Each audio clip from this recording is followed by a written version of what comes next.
Praise Lord, जय मसीह की। खुदावंद के नाम की महिमा हो। और आज कलाम में जाने से पहले मैं आपसे ये बताना चाहता हूँ कि एक विश्वासी का जीवन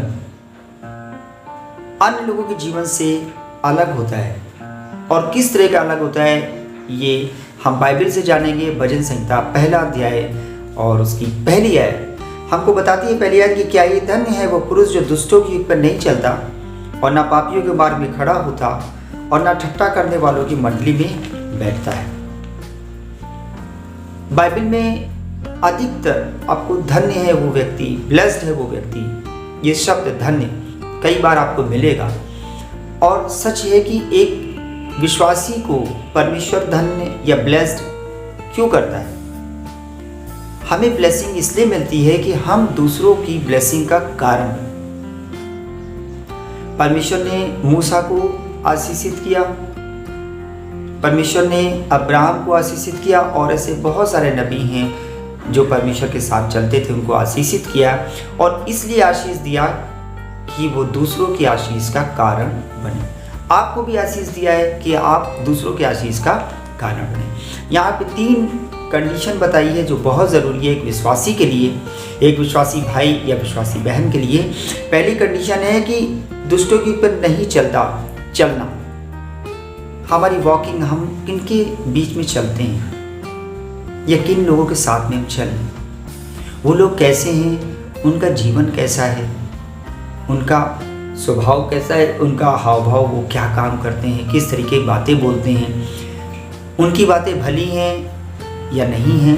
तो ये चीज़ हमको ध्यान रखना है। दूसरी कंडीशन, ना पापियों के मार्ग में खड़ा होता है, किन लोगों के बीच में हमें खड़े होना है।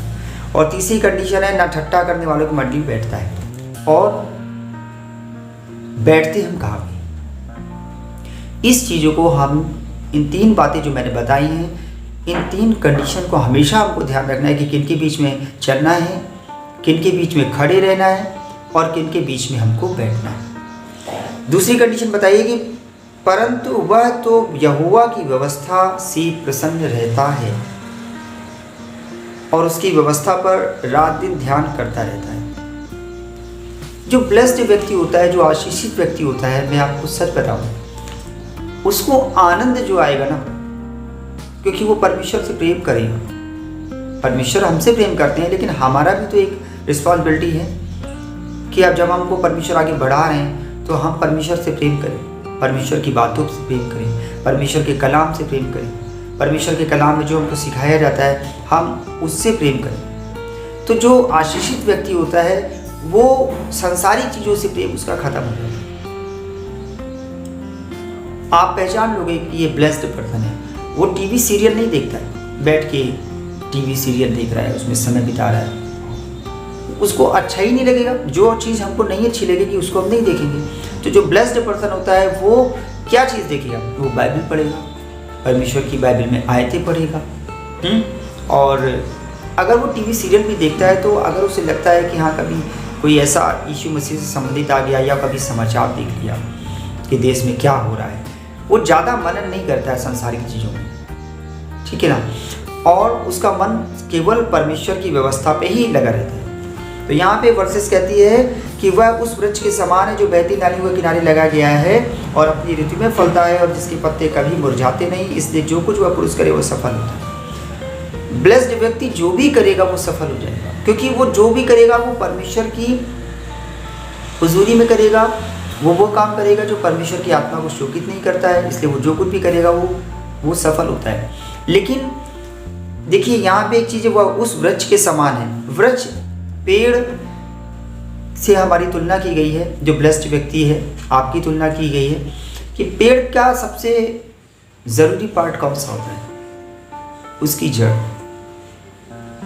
जो कि दिखती नहीं है, वो ज़मीन के अंदर है और कितनी गहराई में है वो हमें और आपको नहीं दिखती है। तो जब आंधी आती है, तूफान आता है, तो वो पेड़ गिर जाते हैं जिनकी जड़ें मजबूत नहीं होती। आज मैं आपसे पूछता हूँ कि आपकी जड़ें मजबूत हैं, आपकी जड़ें गहराई तक हैं? क्या हम परमेश्वर के कलाम से जुड़े हैं?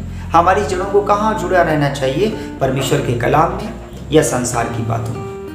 आप मनन करिए और सोचिए गहराई से अगर आप बहुत ज़्यादा टीवी सीरियल देख रहे हैं, मैंने अपने प्रैक्टिकल वे में मैं सच बताऊं, मैंने बहुत सारे विश्वासियों को देखा है कि वो बहुत दुआ प्रार्थना करते हैं और मैंने उनको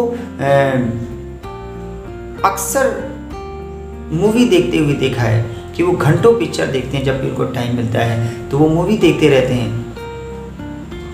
तो मैं सोचता हूँ कि इनका मन लगता होगा, वो मतलब वो कहते हैं कि नहीं मैं बहुत थक जाते हैं तो कोई मूवी देख लेते हैं। तो उनका जो मन होता है वो यहोवा की व्यवस्था में भी तो वो मन लगा सकते हैं ना। तो फिर क्या मूवी ही उनको जो संसार की पिक्चरें बनती हैं उससे उनका मन एंटरटेनमेंट होता है, उनसे उनको आनंदित होता है, उनको रिलैक्स मिलता है। लेकिन अगर वो ब्लेस्ड व्यक्ति हैं जिनको परमेश्वर ने आशीषित किया है तो उनको आनंद केवल यहोवा की व्यवस्था से मिलेगा। आशीषित व्यक्ति को आनंद केवल यहोवा की व्यवस्था से मिलता है और उसका बेनिफिट देखिए है। लेकिन एक चीज़ और भी है, दुष्ट लोग ऐसे नहीं होते हैं, वे उस भूसी के समान होते हैं जो पवन से उगाई जाती है। भूसा देखा है आपने? भूसा हवाई वो उड़ जाएगा, आंधी तूफान आया वो उड़ जाएगा। क्यों? क्योंकि उसमें जड़ नहीं है, उसका रूट सिस्टम है ही नहीं। तो वही चीज़ हमारे साथ में है। अगर हमारा रूट सिस्टम नहीं है, हम अपने खुदाबंद से नहीं जुड़े हैं, यूहन्ना में कहा ना मुझसे अलग होकर तुम कुछ भी नहीं कर सकते। अगर हम अपने खुदाबंद से अलग होकर कुछ कर रहे हैं तो हम फेल हो जाएंगे। और अगर हमको पास होना है तो हमें अपनी जड़ों को देखना है कि वो कहाँ जुड़ी है, हमें कहाँ से सामर्थ्य मिल रही है। हमारी जड़ें जुड़ी हैं ना, क्योंकि जहाँ से जुड़ी रहेंगी वहीं से तो हमको हमें अन्न पानी जैसे एक पेड़ को मिलता है, नरिशमेंट मिलता है। तो हमारा नरिशमेंट, हमारी आत्मा को नरिशमेंट कहाँ से मिलेगा? खुदाबंद के कलाम से मिलेगा, हमें प्रार्थना से मिलेगा। इन सब चीज़ों से जब हम करेंगे तो हम आगे उन्नति करेंगे। इस कारण दुष्ट लोग अदालत में स्थिर न रह सकेंगे और नापापी धर्मियों की मंडली में ठहरेंगे। ये 5वीं वर्सेस है, क्योंकि यहोवा धर्मियों को मार्ग जानता है परंतु दुष्टों का मार्ग नष्ट हो जाएगा। तो किस कारण? क्योंकि उनका रूट सिस्टम बहुत कमजोर होता है। इस कारण जब जड़ खुदाबंद से जुड़ी नहीं है, जब आप समय बिताते हैं संसार की बातों में, जब आप टीवी सीरियल देख के समय बिता रहे हैं, पिक्चर को देख करके, मूवी को देख करके समय बिता रहे हैं, तो आपकी जड़ कहाँ जुड़ी है खुदाबंद से? आशीषित व्यक्ति ऐसा नहीं होता है। आशीषित व्यक्ति बाइबल पढ़ता है, उसको जब भी टाइम मिलता है, उसे पता है कि यही सच्चाई है, मार्ग सत्य और जीवन सब कुछ खुदा का कलाम है। यीशु मसीह कहता है कि मार्ग सत्य और जीवन मैं ही हूँ। आप इसी पे मनन करिए अगर आपको आगे बढ़ना है। और मैंने इससे पहले वीडियो में बोला था कि अपने लिए ना सही, अपने परिवार के लिए, अपने बच्चों के लिए अगर आप उन्नति देखना चाहते हैं, आप सब कुछ सही नहीं कर पाओगे। आप सोच रहे हो कि अगर आपका बच्चा बिगड़ रहा है तो आप उसको सही कर दोगे डांट के, तो ये पॉसिबल नहीं है। सब चीज़ें हमारे हाथ में नहीं है। हमारे हाथ में एक चीज़ है जो खुदाबंद ने हमको दिया है और आपको दिया है, परमेश्वर का कलाम। ये बाइबल, ये पुस्तक हमारे हाथ में है। इसे हम पढ़ेंगे, इससे हम अपने आप को मन लगाएंगे तो परमेश्वर हमारा काम करेगा। हम परमेश्वर का काम करें, परमेश्वर हमारा काम करेगा। हम खुद अपने काम को करने लग जाएंगे, बच्चे को सुधारने लग जाएंगे, तो हम बहुत हद तक सक्सेस नहीं होंगे। बाइबल कहती है कि छड़ी से बच्चे को डांटो, व्यवस्था सिखाओ। लेकिन जब हम खुद व्यवस्था पढ़ेंगे, व्यवस्था में दिन रात ध्यान लगाएंगे, तो हमारा बच्चा भी उस चीज़ को फॉलो करेगा। हम ध्यान नहीं लगाते हैं तो और अपने बच्चे से कहेंगे कि प्रार्थना करो, तो पॉजिटिव नहीं है। तो अगर आप आशीषित होना चाहते हैं, ब्लेस्ड होना चाहते हैं, तो उसके लिए ज़रूरी है सबसे ज़्यादा कि हमारा रूट सिस्टम, हमारा जड़ मजबूत होना चाहिए।